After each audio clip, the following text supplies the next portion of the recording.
What's up, everybody? What's going on? Justin here to do a new top 5 countdown show. Hope you had a good weekend. Hopefully, maybe you got to see Black Panther. Very good movie.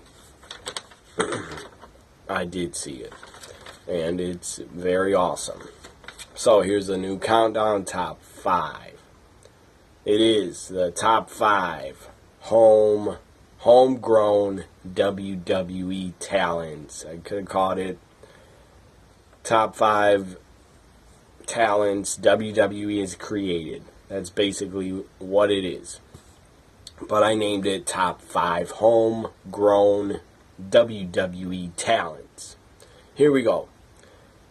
Number 5 is, I'm not a fan of the guy unless he turns heel. Then he'd be a lot better if he was heel. But he's not heel. They're still trying to push the guy. And sadly, I'm pretty sure he's going to win the chamber match and go to face Brock at WrestleMania 34. And that is really, really stupid. And I don't want to see that. I'd rather see Miz against Brock or Braun against Brock again. Hell, anybody else against Brock. I don't need to see Roman and Brock again. Because I already saw that at WrestleMania 31.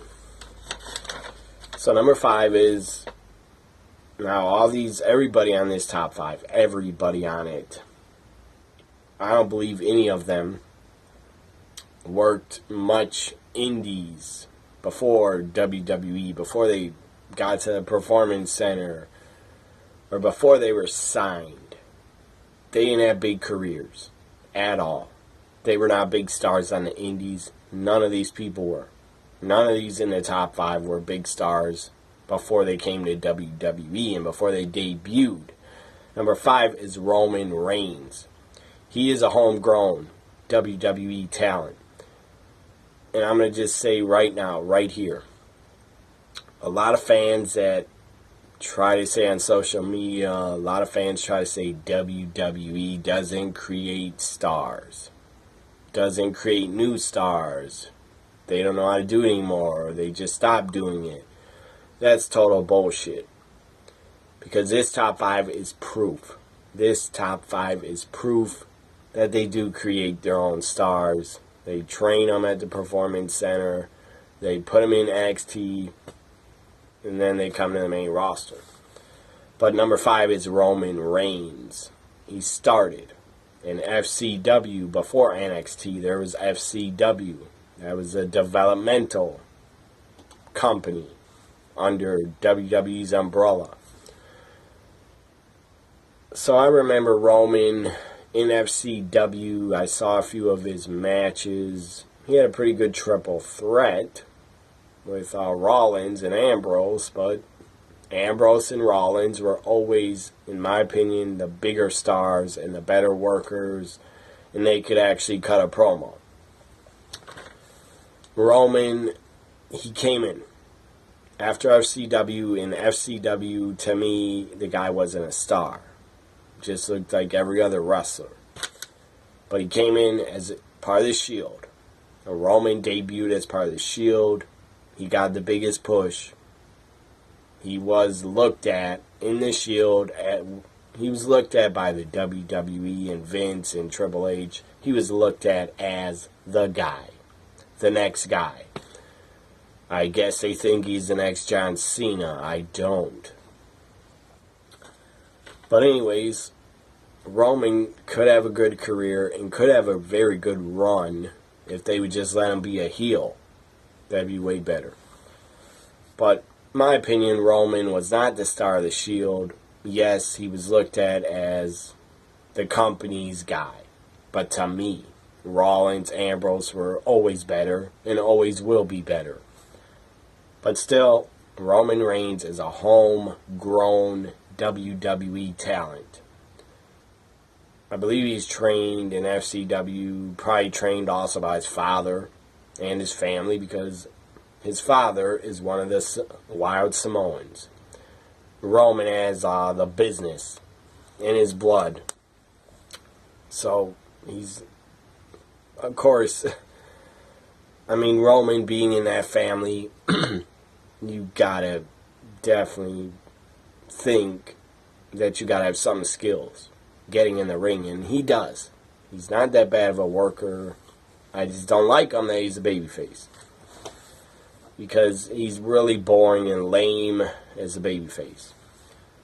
But Roman's number 5, because he's starting FCW. I don't know if he worked indies before that. If he did, he was not a star on the indies. He was not. Debuted in FCW, debuted on the main roster, and is a homegrown WWE talent. They didn't take him from another company. He wasn't a star in the indies. That's why Roman Reigns is number 5 on this countdown. Another homegrown, in my opinion, WWE talent. Number 4 is Sasha Banks. Yes, I'm aware. She did work on the indies. Mostly, I believe, in Massachusetts. She wrestled mostly there, in the Boston area. On the indies, I really don't think she was that famous and that big of a star. Was she a good worker? I'm sure she was on the indies. It's pretty amazing that that Sasha has come as far as she has, because she looks really tiny. I mean, her body frame is small. Even her bones look small. Like, her body looks like she wouldn't be able to take the pain and the punishment of the bumps, but she has. And she has really, really been great her time in NXT and the main roster. So again, Sasha, I know she's starting the indies. I've seen pictures, I've seen videos of her matches on the indies, but she became a star in WWE. They let her. They let her create, I believe she created her character, the Boss. In NXT, she got really super over as a heel, and she's pretty hated. Fans in NXT would chant her, you are Ratchet, and then other fans would say, no, she's not, you are Ratchet, no, she's not, or she's Ratchet. I don't remember the chant. Something about Sasha being Ratchet. I always thought, no, she's not, because I was a big fan of Sasha Banks as a heel in NXT, especially when she became NXT Women's Champion.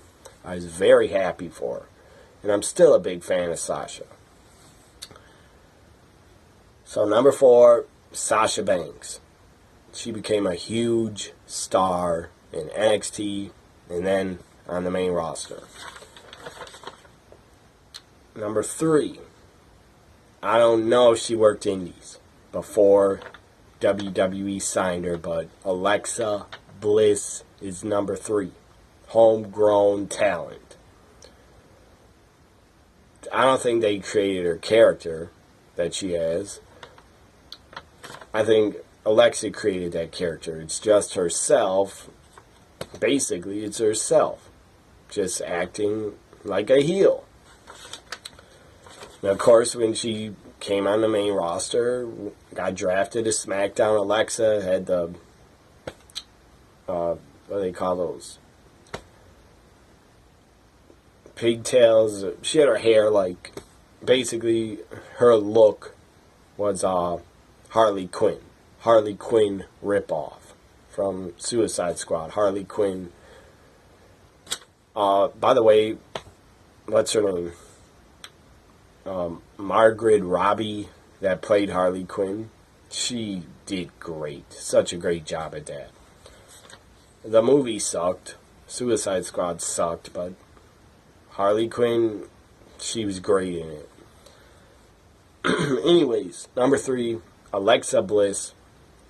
WWE, basically, she's a homegrown talent, in my opinion, because she debuted in NXT as a babyface. And she came out blue dust, or whatever it was. Sparkles, she'd blow out of her hands. And her character is kind of lame. I don't know what she even was as a character.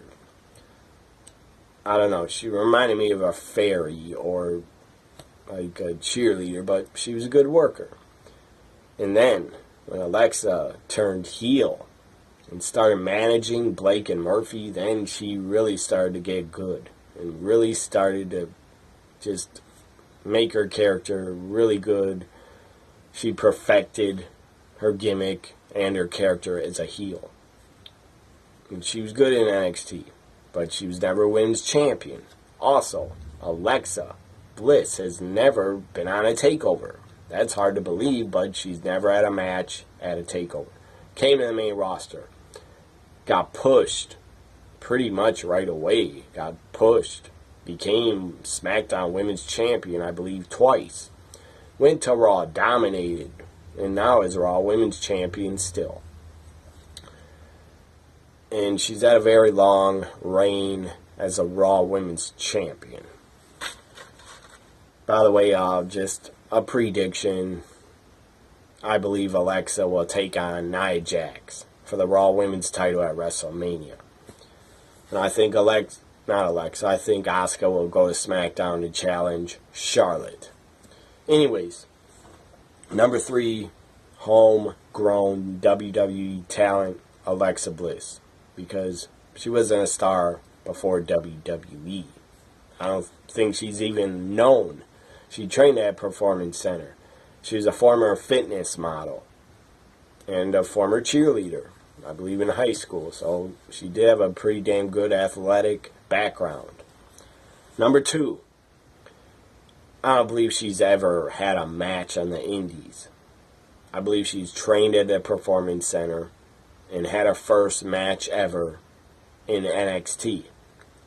Who am I talking about? Number 2, homegrown WWE talent. Number 2 would be Charlotte Flair. Do it with Flair, the shirt says. And she has absolutely done it with Flair since she debuted. When she debuted, she had a different look. Very generic. She's very green. Very unexperienced. It was her first match. And she wasn't awful, but she wasn't that good yet. Especially in 2014, 2015, 2016, even 2017. Charlotte Flair has been great. Just about, probably better in the ring, more athletic than her father ever was. And she does that twisting moonsault. She does moonsault off the top, twisting moonsault to the outside to the floor, lands on her feet. I can never do that.